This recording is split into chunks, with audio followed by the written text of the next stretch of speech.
Good morning twelfth class. आज मैं आपको फर्स्ट लेसन का एक मेन क्वेश्चन जो है उस पे ज़ोर देना चाहूँगी और वो तुम्हें समझाना चाहूँगी।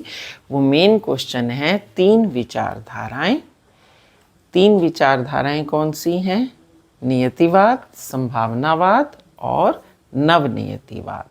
बस इन तीन विचारधाराओं को ध्यान से पढ़ो और तुम अपने ज़्यादातर क्वेश्चंस का आंसर पालोगे। जो वन वर्ड के भी क्वेश्चन आते हैं इसमें, उनका भी और बाकी क्वेश्चंस का भी आंसर तुम्हें मिल जाएगा।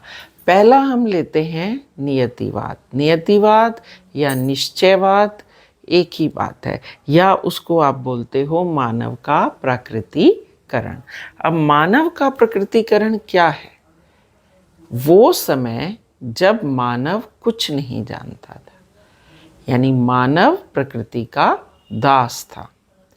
प्रकृति जो थी वो उसके जीवन में चेंजेस लाती थी, मानव कुछ नहीं करता था। मानव एक निष्क्रिय प्राणी था।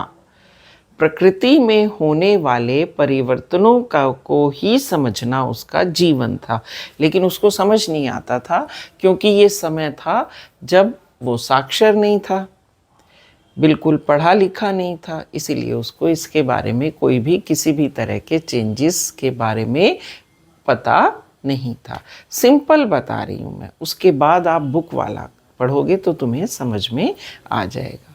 अब ये तो हो गया नियतिवाद, मतलब वो ये समझता था जो भी हो रहा है मेरे साथ वो नियति है। दूसरा संभावनावाद। संभावनावाद में एक एक पॉइंट उल्टा करते जाओ। नियतिवाद में मानव प्रकृति का दास था, मानव निष्क्रिय था, और संभावनावाद में मानव क्रियाशील हो गया। अब वो प्रकृति का दास नहीं था क्योंकि अब वो प्रकृति को समझने लगा था। प्रकृति के बारे में उसे जानकारी हो गई थी क्योंकि वो साक्षर हो गया था। ठीक है, साक्षरता के कारण जागरूकता आई, तो वो ये समझने लगा कि प्रकृति हमारे पर असर डालती है, लेकिन अगर हम प्रकृति को समझते हैं तो हम उनमें बहुत सारी संभावनाएं ढूंढ सकते हैं। कैसी संभावनाएं? नदी है, अब देखो कितनी बारिश हो रही है, बाढ़ आ रही है, पुल बांध लो, मल्टीपर्पज़ प्रोजेक्ट बना लो। ऐसे ही पहाड़ हैं, पहाड़ों पे खेती बाड़ी कैसे करेंगे? समुच्च रेखा है ना, सीढ़ी नुमा खेत, वो बना लो। पानी इतना अपार है, वेस्ट हो रहा है, पुल बनाए, मल्टीपर्पज़ डैम बनाए, बिजली बनानी शुरू कर दी, नहरें निकाल ली।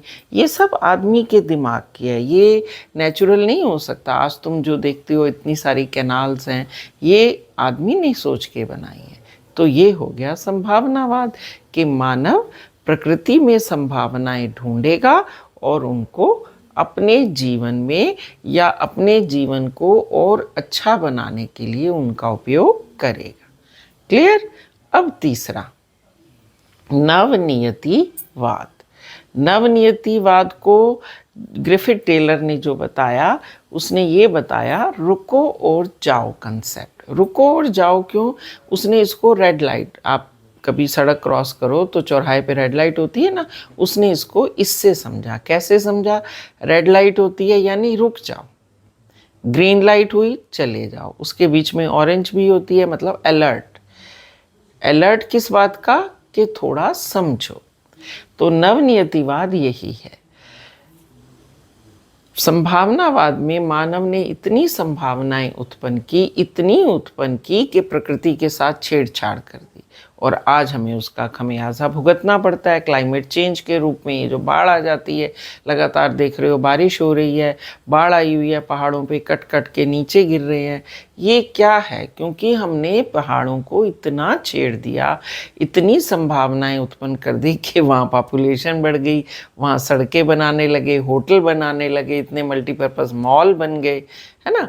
तो इन सब कारणों से नवनियतिवादी या नवनिश्चयवादी ये कहते हैं कि रुको, मतलब अपनी डेवलपमेंट को थोड़ा विराम दो और सोचो कि जो हम प्रगति कर रहे हैं क्या वो मानव और उसकी आगे आने वाली पीढ़ियों के लिए लाभकारी है? यदि है तो भी उसको स्लो करो। हम मैदानों की तरह पहाड़ों पे बिल्कुल बसावट नहीं कर सकते हैं।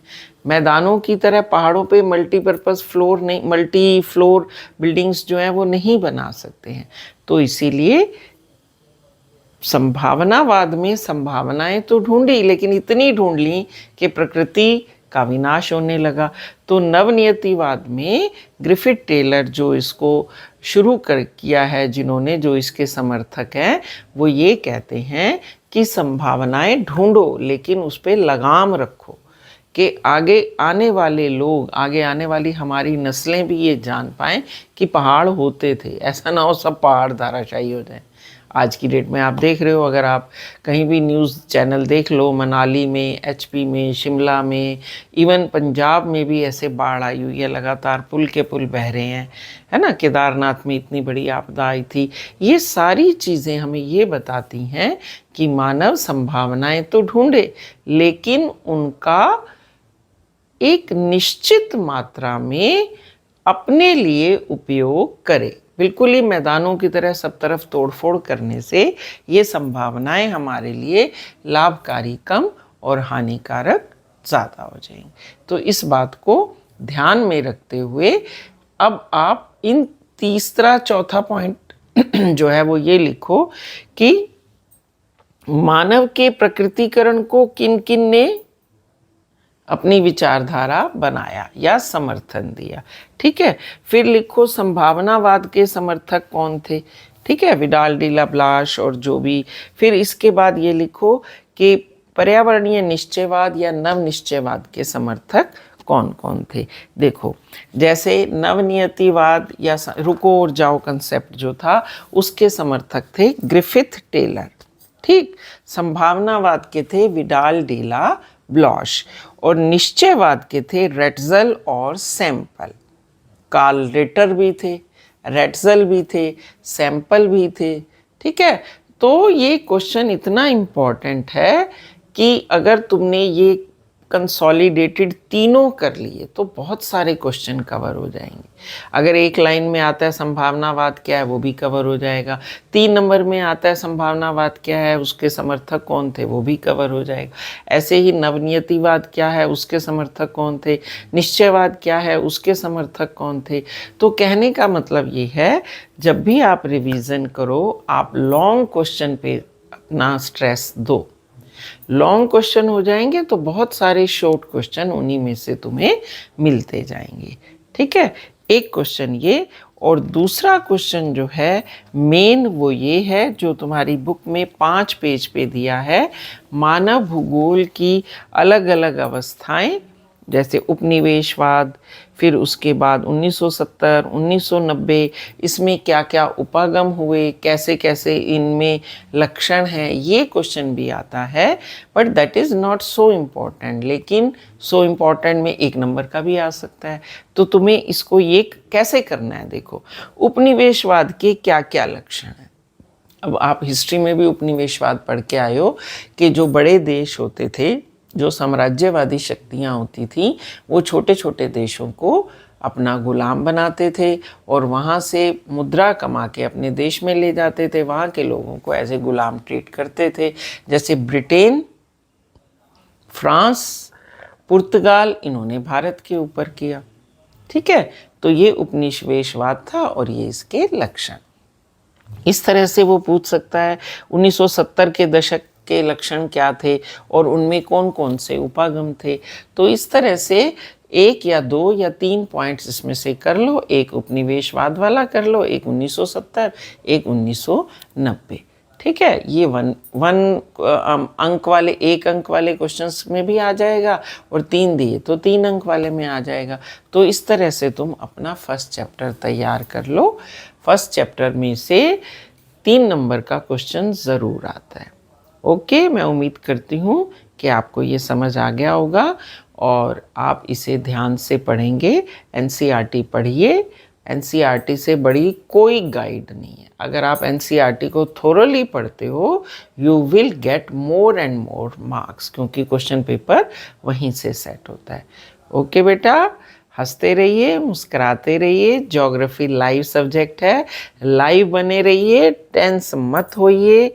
और जब भी लगता है मुझे याद नहीं हो रहा है, मैंने हमेशा बताया है कंसंट्रेशन बढ़ाओ। इस तरह से ये देखिए, ऐसे कंसंट्रेशन को बढ़ाइए और अपने सब्जेक्ट पे ध्यान दीजिए ताकि आपके नंबर अच्छे आए। Okay, take care, have a nice day, bye bye.